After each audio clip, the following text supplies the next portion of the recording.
Good morning. It certainly is a privilege to be invited back, and then secondly, to be able to address this audience.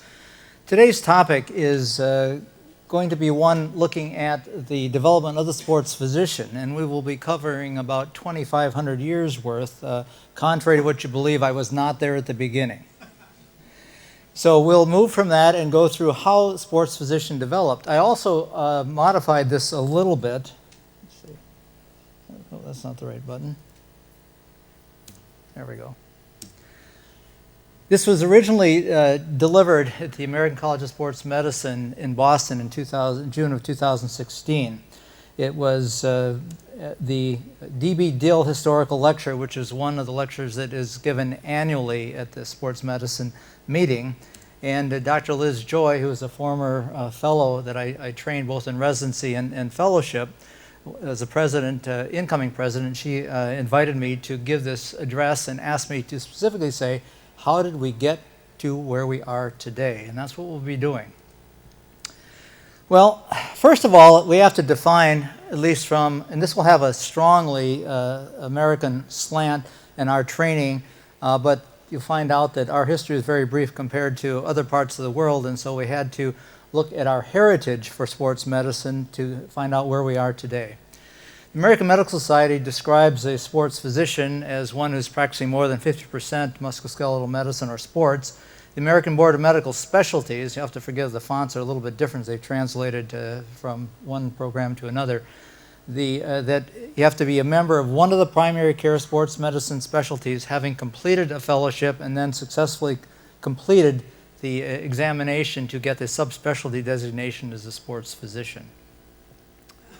So, what I will do is to look at the history of the physician in sports, going back 2,500 years, look at organizations that played a significant role in the development of the sports physician, specifically one that I think is in the United States has resulted in a significant growth of the sports physician, where the specialty came from, and then fellowships, which is a way we train those who have completed residency training in sports medicine. And then, I think more importantly, look at the impact of this organization. It's only been around about 25 years in those areas. Now, to go through 2,500 years, I had to develop some sense of organization. And so I've leaned on one of the great philosophers of the United States, who was also a sports figure. Now, those who are familiar with baseball will recognize this person from the United States. His name is Yogi Berra. Yogi was from St. Louis and played baseball, actually died about a year ago at this time at the age of 90. He was 3 times the most valuable player in the league, and was elected to the Baseball Hall of Fame in 1972. He coached and managed 2 different teams long after that time frame. But Yogi was known for his malapropisms. Those are collecting words and that are probably misappropriated but end up having kind of an amusing saying. And so I'm using his malapropisms to go through and designate each one of these different sections. So, what does he say first? I never make predictions, particularly about the future. Well, what we're going to do then is go to the past and say, how could we have possibly predicted the role of the sports physician? The first physician who is commonly identified as the original pioneer of sports medicine is Hippocrates. So 500 before the Common Era, he was one and professed the use of therapeutic exercise to help us recover from sports injuries. He was born in Salimbria, which is now in modern-day Turkey. But his most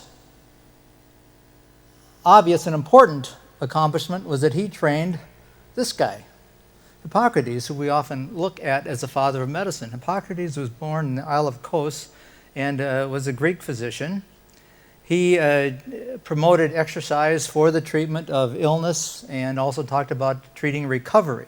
Now, as we look back at the history, we have physiotherapists in the audience, exercise scientists in the audience, physicians in the audience, realizing that the physician was the exercise scientist, was the physiotherapist prior to the 19th century when they finally started getting these different areas of medicine and definition for study.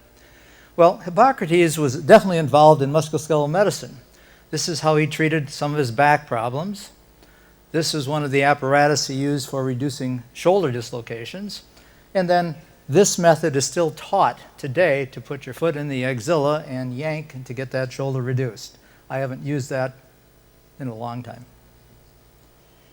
Hippocrates didn't just stop at his musculoskeletal medicine. He gave some other things in general wellness, which really coincides with our exercise as medicine approach. First, do no harm. That's what we take the Hippocratic Oath as we are sworn in as physicians. Let food be thy medicine, and medicine be thy food. We know the importance of nutrition. Nature is the healer of disease, and sometimes we are amusing the patient while nature takes its course in all our treatments. And then, most importantly, it's our approach to the patient. It's more important to know what sort of person has a disease than to know what sort of disease a person has.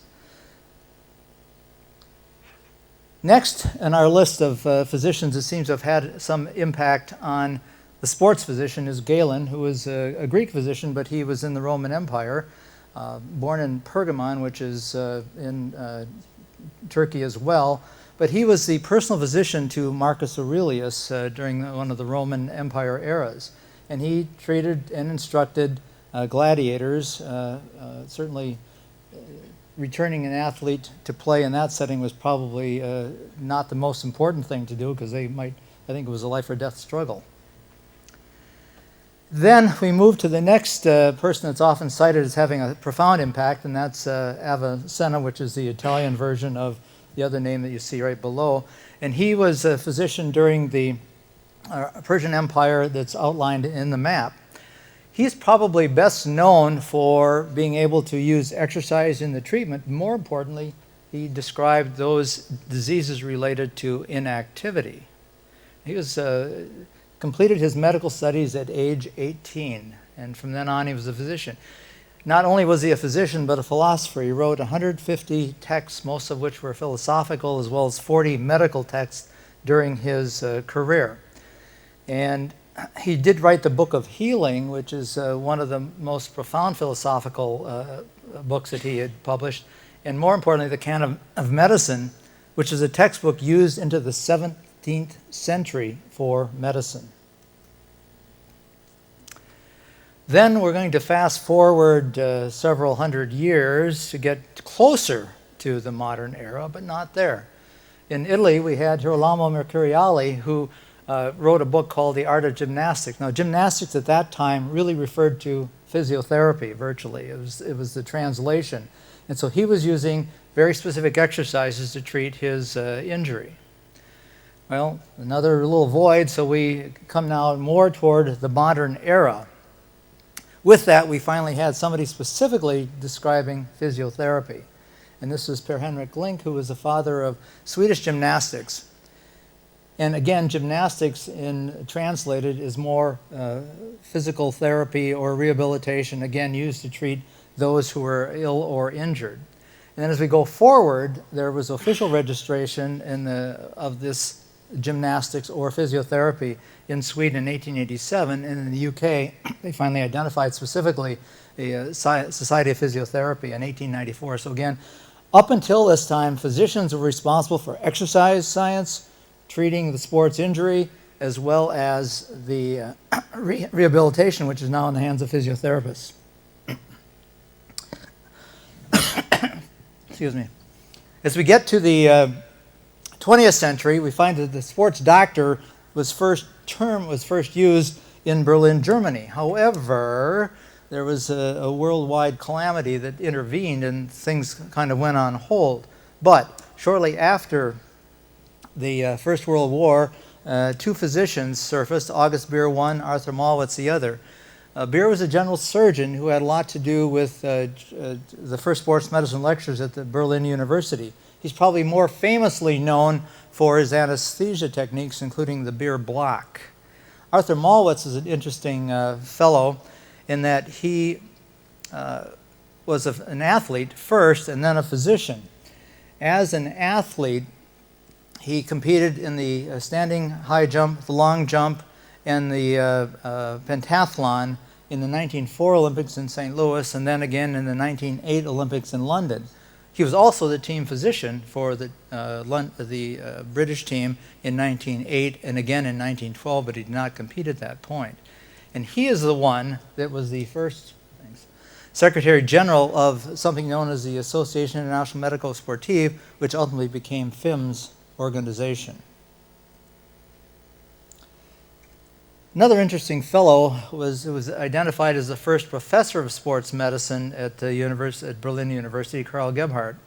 And he developed the first department of Academy for Sports and Leisure or Physical Education. Well, unfortunately, he was swayed by the Nazi movement in Germany prior to the Second World War and kind of signed on to their belief system, where he served as a physician for Heinrich Himmler, and then later decided to conduct some experiments on prisoners at both Ravensbrück and Auschwitz. At the conclusion of the Second World War, he was tried and convicted and sentenced to death. On a lighter note, we finally moved to the United States, where Edward Hitchcock was identified as one of the early crusaders for fitness. And again, there wasn't a specific physiotherapy or exercise science, but he was one of our first exercise scientists. Harvard-trained physician, had a position at Amherst where he wrote anatomy texts, physiology texts, and then set up a physical training program for the college students, really the first formal program that was used for colleges and secondary schools.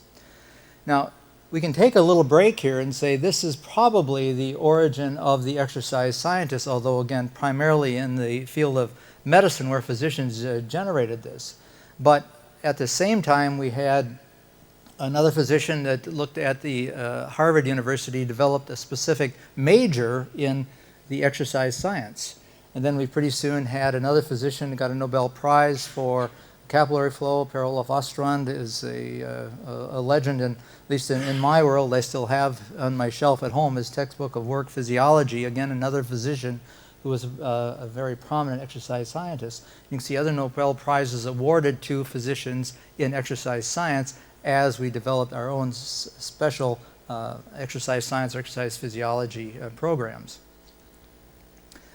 Well, in the United States, we had a game known as football. I know it's not the football that you know, but American football. And this is a picture of the first recorded American football game between Rutgers University and a place called the College of New Jersey. It ultimately became a little-known institution, Princeton University. Well, this grew, but the sport was very much like rugby at the time until a fellow named Walter Camp from Yale said, let's get some rules, put some rules on paper. So they did.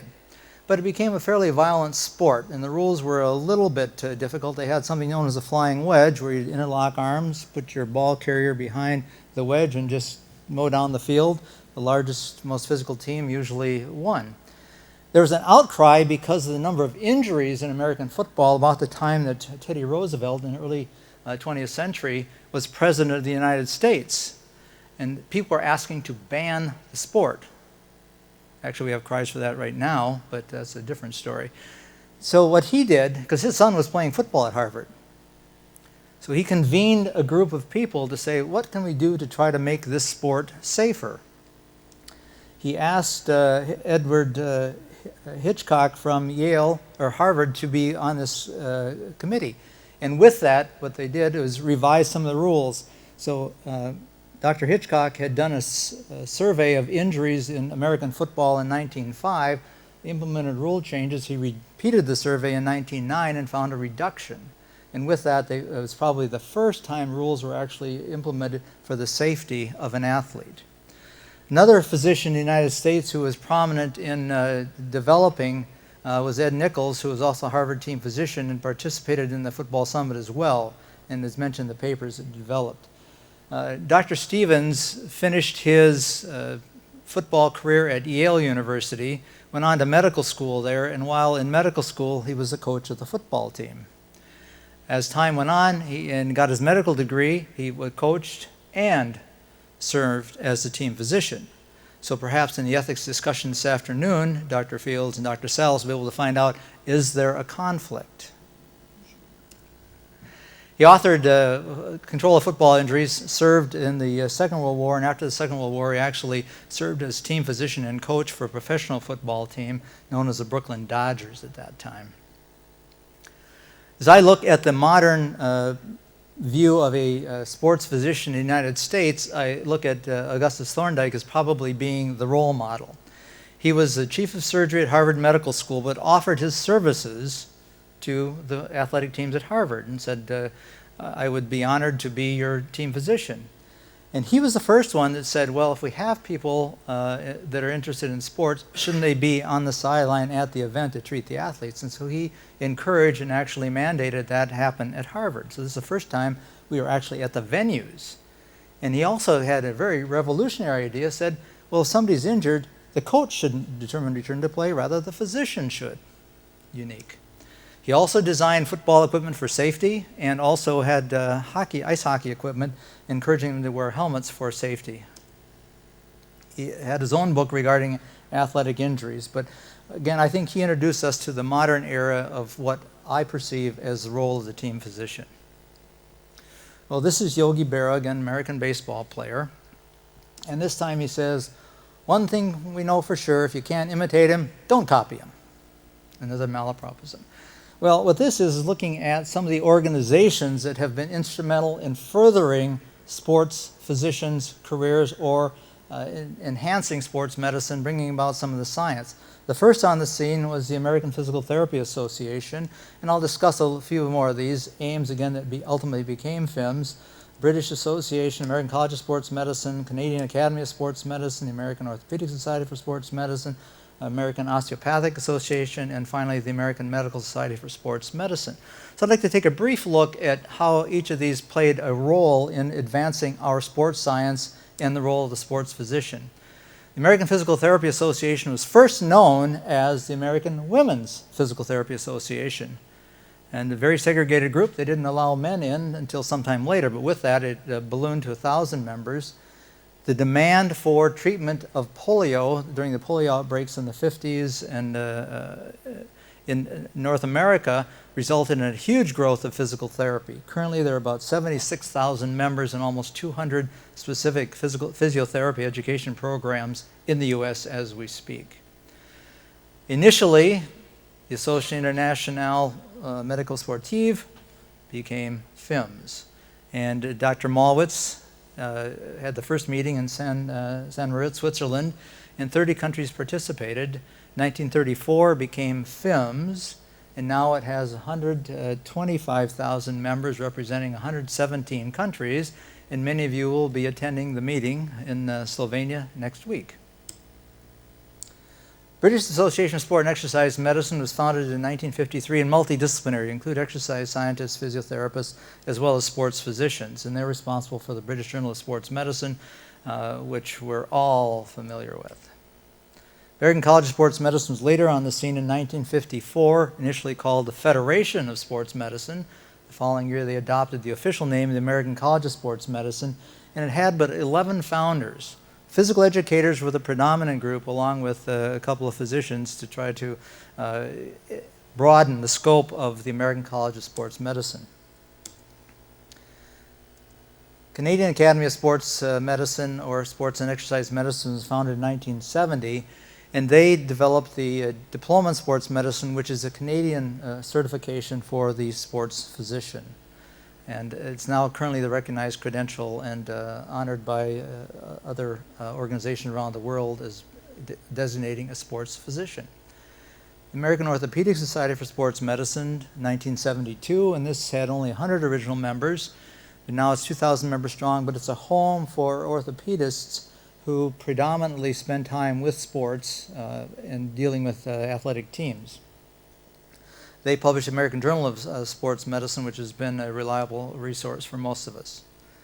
The American Osteopathic Academy of Sports Medicine in 1984, this was a home for our osteopathic physicians, or doctors of osteopathy in the United States.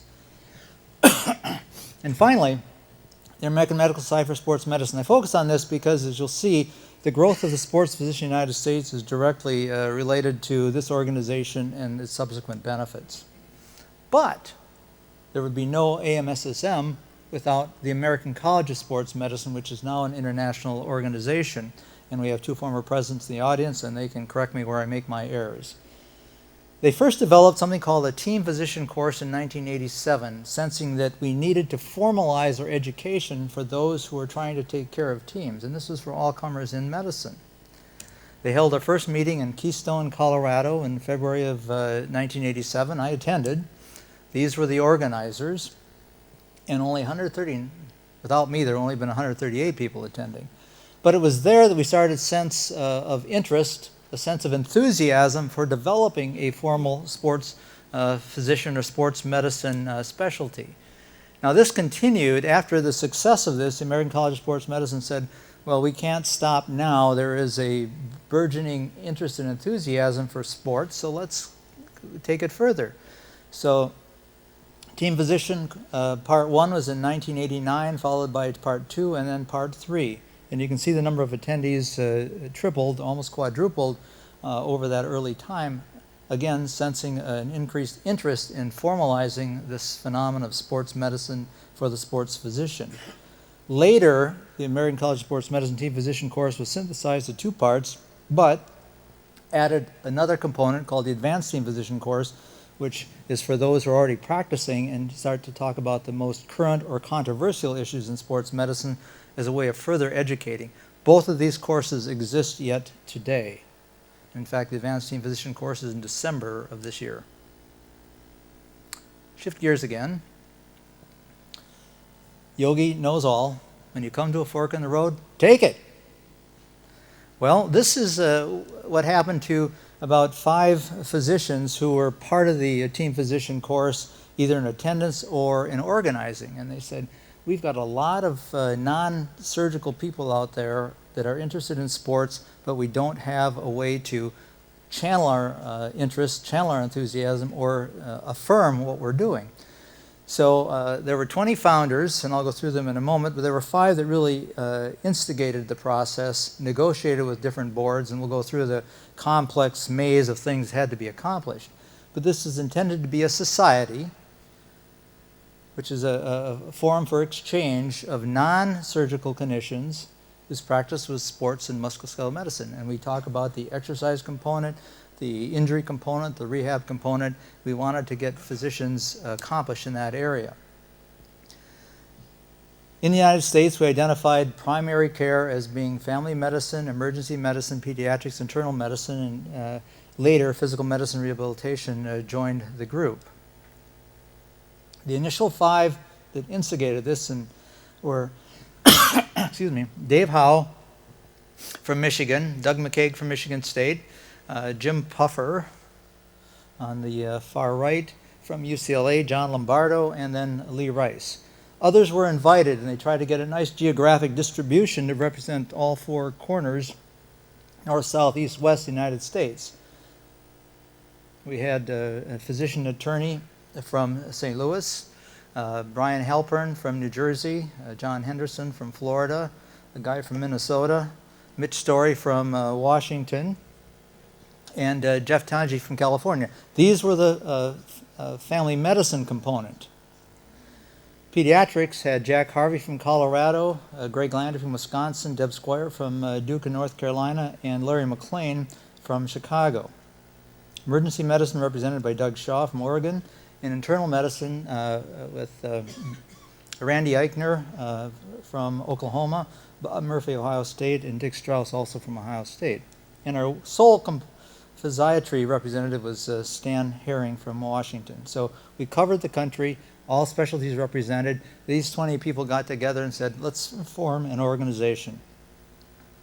Now, we couldn't have done it without an awful lot of support of other sports physicians.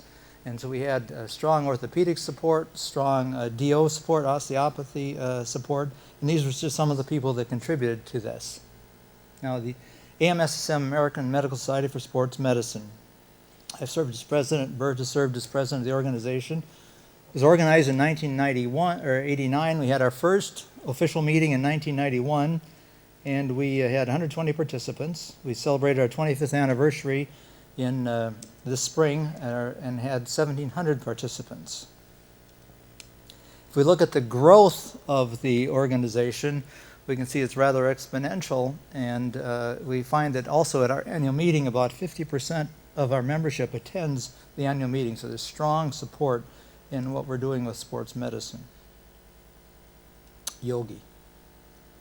Nobody goes there anymore, it's too crowded. Well, this is to look at how fellowship was developed. First, I want to take a step back because our system of training somebody in a subspecialty or a specialty is different from other parts of the world. The expectation in the United States, you'll have an undergraduate degree, usually 4 years in college to get a Bachelor of Arts or Bachelor of Science degree. Following that, you apply to medical school, and if accepted, you'll go for 4 years where you either get a DO, a Doctor of Osteopathy, or medical doctorate degree. Then residency. Most primary care residencies are 3 or 4 years. Some of the surgical residencies go as long as 7. Then, once completing the residency, you're eligible to apply for subspecialty training, which in this case will be a sports medicine fellowship.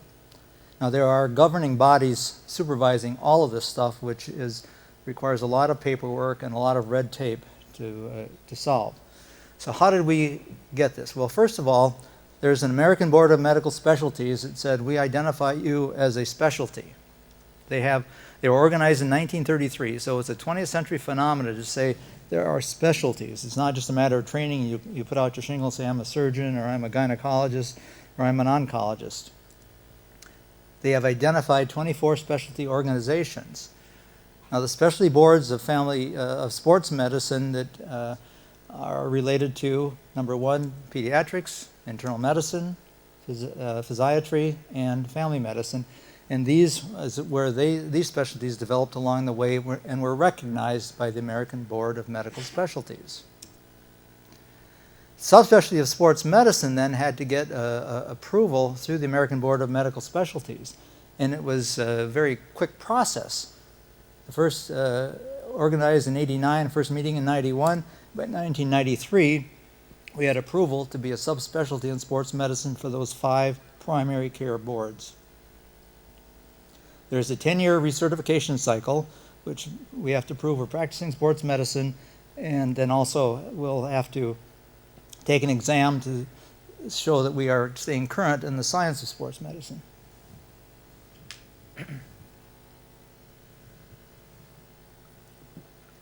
I'm sure this is because I'm not used to running in this kind of heat.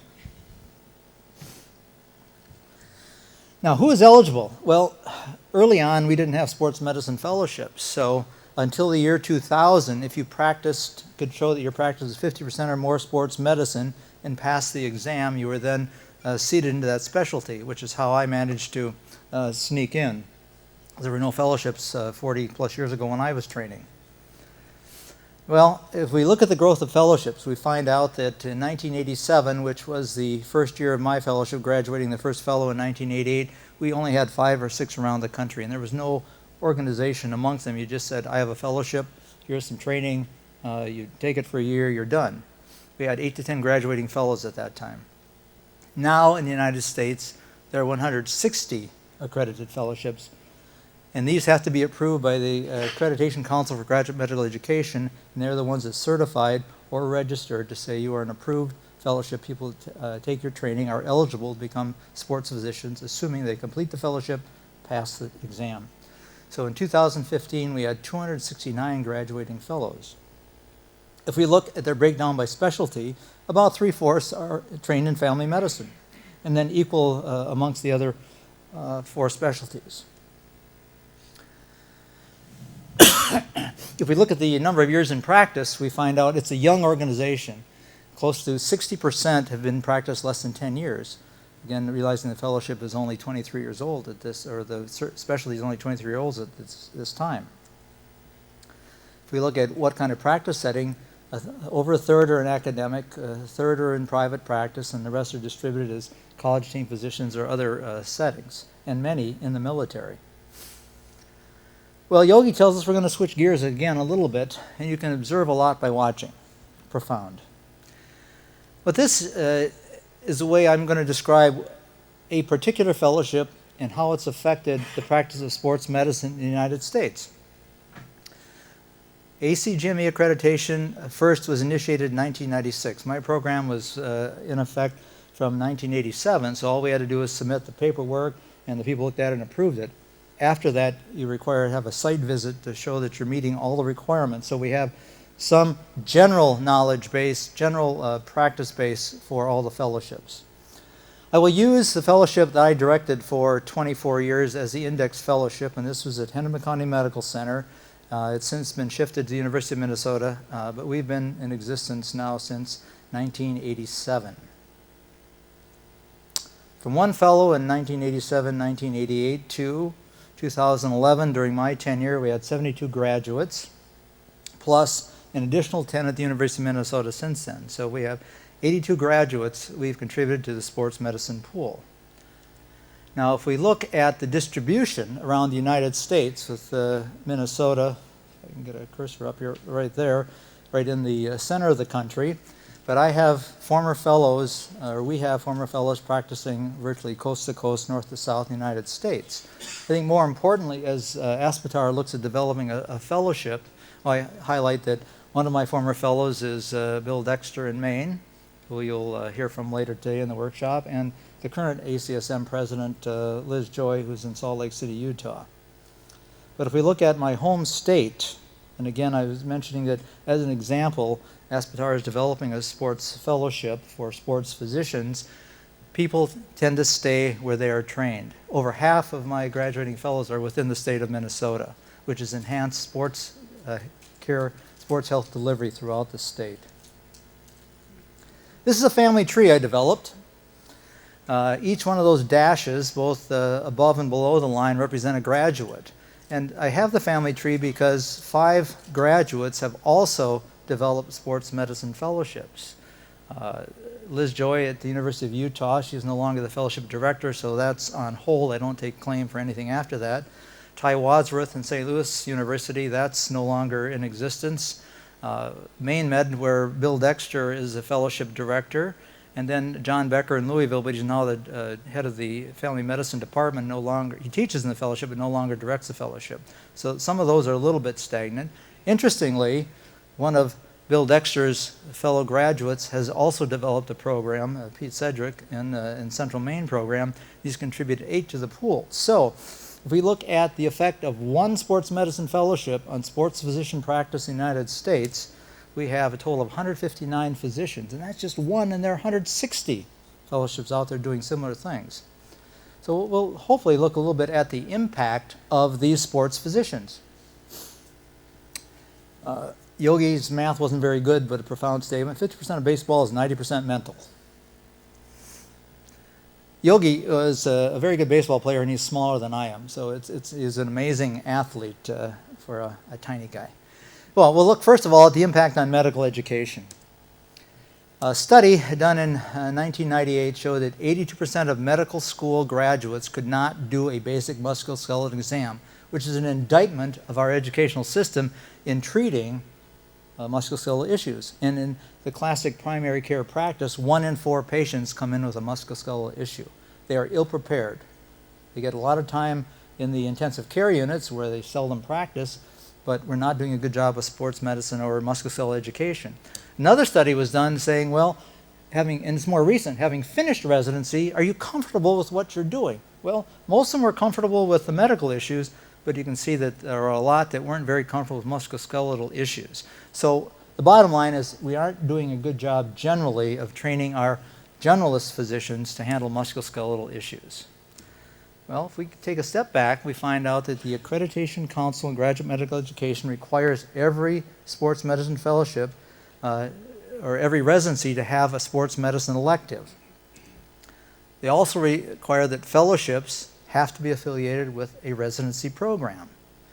Now, if my math is correct, that means there are 160 accredited fellowships affiliated with 160 residencies who will benefit from that faculty and those fellows to better teach musculoskeletal medicine. And I think those who are in residency programs, me included, find that it indeed does up the character of our sports medicine training. If the world were perfect, it wouldn't be, Yogi.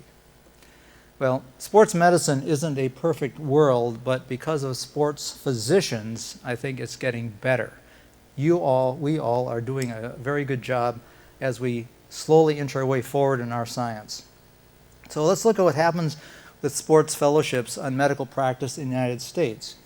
Remembering that 90% of most musculoskeletal injuries are non-surgical.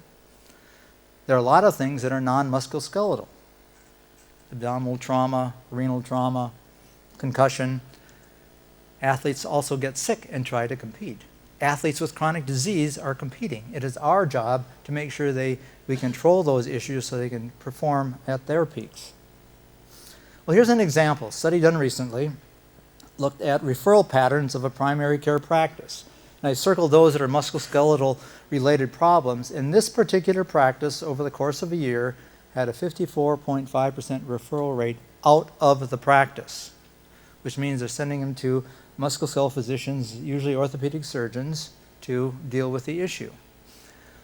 If we look at one clinic's example where they employed sports physicians with a total of almost 5,000 patients, rather than 54% referral rate, there was a 2.4% referral rate, meaning what we've done is been able to screen out those that may have surgical issues. Well, how accurately? Over 2/3 surgery was the initial option. More importantly, the time to consultation was reduced by 75%. So yes, sports physicians are having a profound impact on the way medicine is practiced in the United States.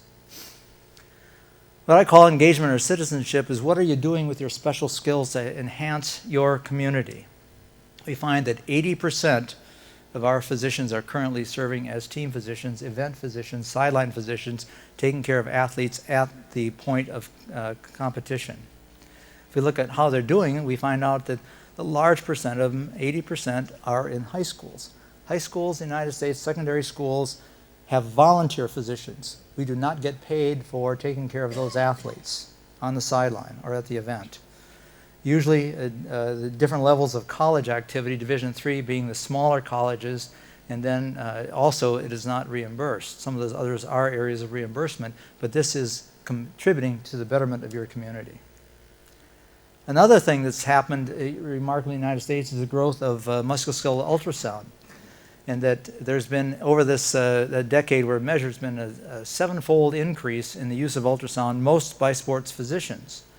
Ultrasound-guided injections have been shown to be more accurate, more efficacious. Intermediate joints more accurate. So far the studies haven't shown to be more efficacious. But more importantly, it's point-of-care imaging and treatment. To make an imaging diagnosis, we can actually do dynamic and soft tissue evaluation, especially effective in looking at ulnar collateral ligaments and elbows, as well as other areas that other imaging cannot have dynamic aspects. And it's also now a requirement in our fellowship curriculum. Once a sports medicine fellow completes training, they have a specific criteria that shows that they are competent to do both diagnostic as well as injection procedures with ultrasound. Yogi. If you don't know where you're going, you'll wind up somewhere else. I found that as I've been running around Aspire Kingdom here. But at any rate, leadership is important, and our primary care sports physicians, or our sports physicians in the United States, have had eminent leadership roles. Bill Roberts, president of the American College of Sports Medicine, 2004. Bob Salas, president, 2007. Tom Best, president, 2010.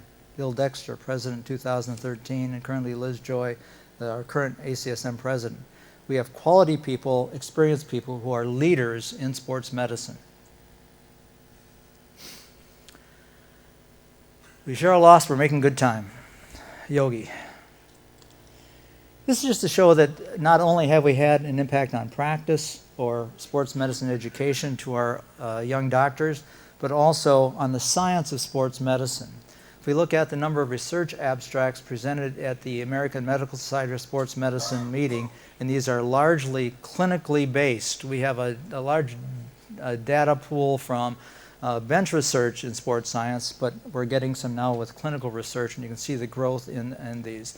And just more recent studies have been these showing young investigator awards and where we're heading now, and the quality of research is being performed by our primary care sports physicians. Just to show an example of the impact we've had, I've cited the people that are in attendance, and you can see the things that they have done. Bob Salas, and again, his Exercise is Medicine initiative, the one that's grown and is affecting things worldwide. Bill Dexter has contributed immensely to the sports medicine literature, and especially those of us in training and in fellowships. Bert Fields, just a few of the things, and then this other guy has a few too. I think it's important, though, to realize the impact of sports physicians and you as sports physicians, physiotherapists, exercise scientists can have on the community. It's not just and each little thing we do for the community enhances the world in which we live. Now, I can look back, and as Yogi said, I didn't really say everything I said, even though this might be taped. I'm going to deny saying some of the things I actually said. And more importantly, as Yogi's plaque at Cooperstown Baseball Hall of Fame, I want to thank you for making this day necessary.